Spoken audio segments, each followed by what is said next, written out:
Coco Chanel. Biographie. Gabrielle Coco Chanel est née à Saumur en 1883. Elle a eu une enfance très pauvre. Orpheline à 12 ans, elle a grandi dans un orphelinat avec ses sœurs. Elle a appris la couture dès l'âge de 18 ans et a débuté sa carrière comme couseuse en 1903 dans un atelier de couture.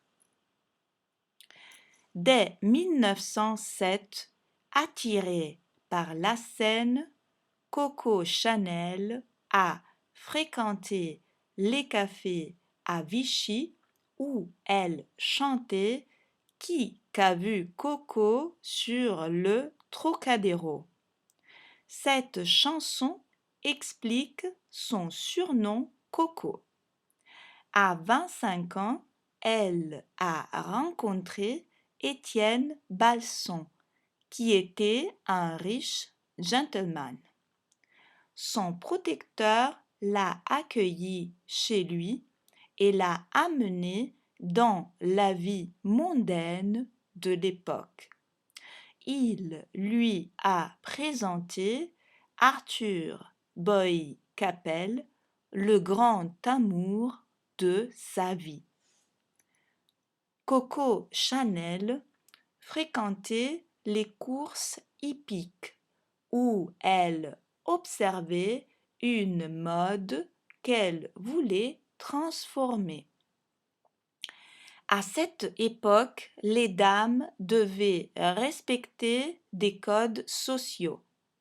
Elle a alors décidé de porter ses propres créations.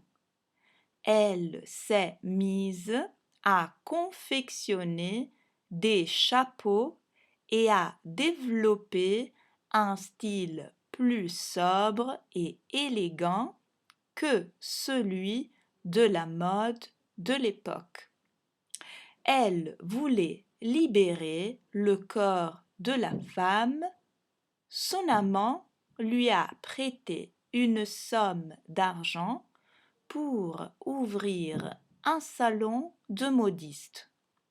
C'est ainsi qu'elle a ouvert son premier atelier situé au 31 rue Cambon, la célèbre adresse mythique. Pendant la guerre, la pénurie de tissus a amené la créatrice à se fournir en jersey, une matière réservée alors aux sous-vêtements. C'est un succès. Coco Chanel exprimait sa volonté de modernité pour la femme dans ses créations en développant une allure androgyne à travers des robes droites et le pantalon jusqu'alors réservé aux hommes.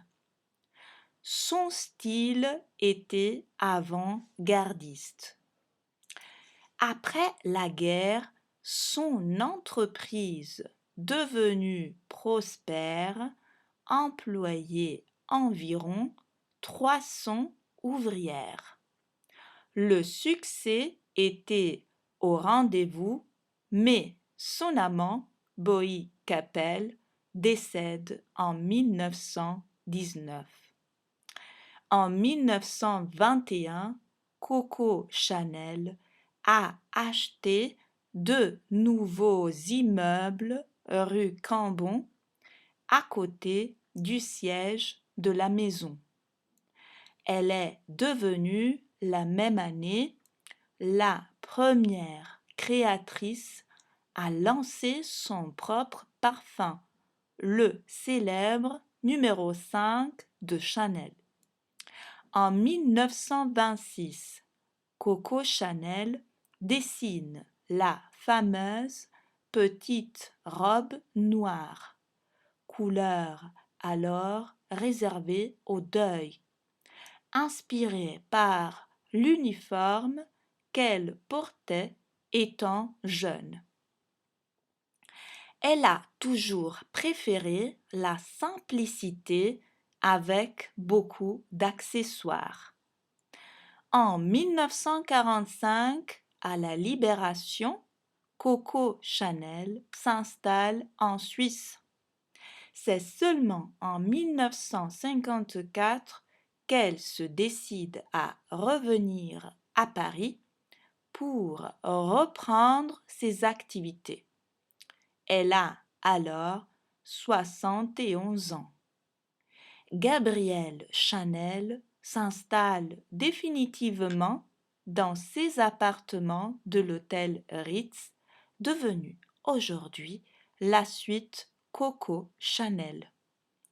Elle crée des nouveaux modèles qui deviendront des classiques, comme le tailleur en tweed. Elle vit entre ses appartements et sa maison de couture. Coco Chanel décède en janvier 1971 à l'âge de 87 ans.